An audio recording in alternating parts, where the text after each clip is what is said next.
Mettre le cap sur le territoire de la baie James, c'est mettre le cap sur l'ultime destination des passionnés de grande nature. Les paysages grandioses de la forêt boréale et les innombrables lacs et rivières. Cette nature sauvage qui compte des centaines de milliers de caribous et des millions d'oiseaux migrateurs dans la taïga et le long de ses côtes.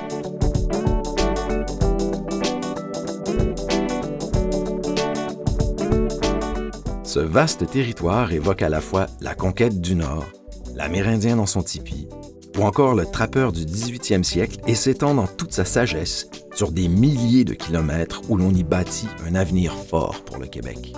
La région est magnifique parce que c'est une région où tu peux vivre en pleine nature. Il y a plein d'activités plein air.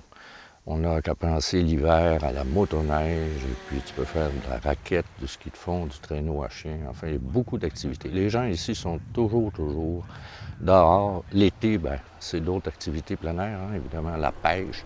Alors, c'est un endroit extraordinaire pour ça. Les gens qui veulent vraiment là, se ressourcer puis vivre en pleine nature, c'est l'endroit idéal. Si on parle des territoires de la baie James, on ne peut pas passer à côté des lacs Mistassini, Albanel, Wakanichi aussi. C'est des lacs on va retrouver les 4 espèces principales de poissons, espèces sportives si on veut, qui sont la truite mouchetée, truite grise, le brochet et le doré. Puis c'est des lacs à poissons trophées, puis on parle de quantité incroyable. C'est vraiment le paradis de la pêche. Quand on parle de chasse ici, dans la région des territoires de la baie James, on parle de chasse à l'orignal, on parle de chasse à l'ours et de chasse au caribou. La chasse au caribou, c'est reconnu à travers le Québec et même l'Amérique du Nord, une bonne partie de l'Amérique du Nord, puisqu'il y a plusieurs Américains qui viennent chasser ici sur les territoires de la baie James. Les activités de plein air et l'écotourisme connaissent beaucoup de popularité dans la région. Matagami, par exemple, est devenue une destination très prisée. Située aux abords de la route de la baie James, Matagami est le point de départ de plusieurs excursions au cœur de la forêt boréale québécoise. Partout sur le territoire, dans la région, il y a des sentiers organisés de randonnée. Si on pense à Chibougamau, il y a le parc Obalski où il y a une trentaine de kilomètres de sentiers pédestres, de ski, de vélo, de raquettes. C'est vraiment un parc multi-activités.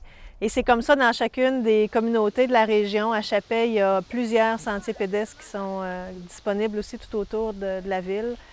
Matagami, la même chose. Au Mont-Laurier, il y a toute la zone récréative de Matagami, ainsi que l'Éco-Lodge, qui a tout son réseau de sentiers et de randonnées, de vélos, de marche et tout.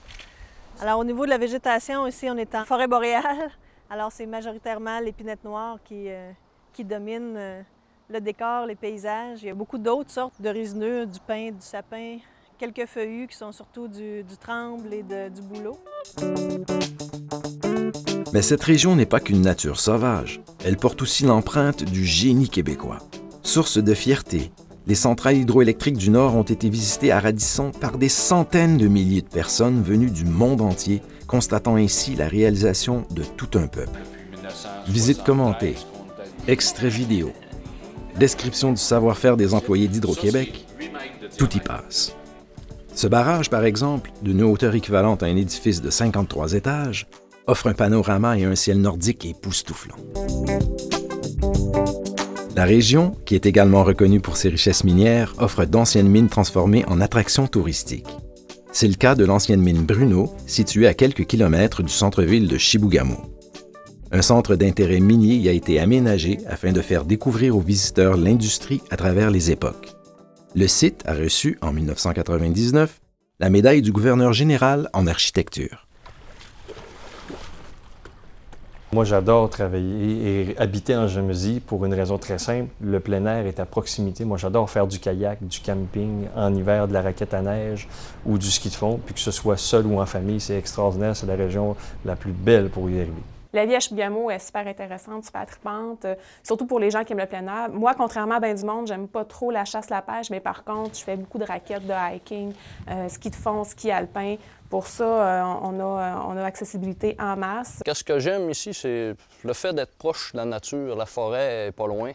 J'aime bien faire du motocross, comme vous pouvez voir, et un 4 roues aussi. Je vais à la pêche beaucoup. Il y a toujours un lac pas loin pour faire du kayak. On peut aussi faire de la raquette. Je pourrais presque partir de mon perron avec mes raquettes dans les pieds pour pouvoir aller en nature. C'est très intéressant. La qualité de vie, c'est les grands espaces, c'est l'accès à des plans d'eau fantastiques. Quand on est un amant de la nature, de la pêche, de la chasse, quand on aime le sport, il y a un accès au loisir qui est vraiment fantastique. Donc, pour la vie familiale, moi, je connais pas mieux que ça.